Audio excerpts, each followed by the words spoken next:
Kumusta sa lahat mga kaibigan? Sa channel na ito, ipapakita ko kung ano ang gagawin kapag ang inyong monitor ay nagpapakita lang ng 60 Hz kahit na dapat ay 144 Hz.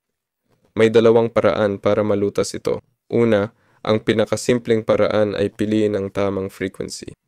Pumunta sa settings ng monitor sa additional settings at piliin ang refresh rate ng screen.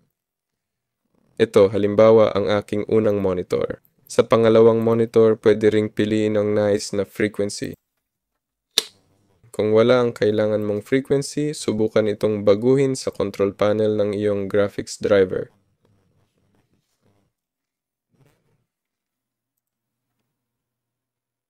Dito rin pwedeng baguhin yung refresh rate.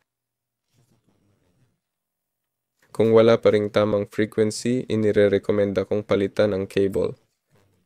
Karaniwang ang HDMI at DisplayPort cables ay nagbibigay daan sa mas mataas na refresh rate ng screen.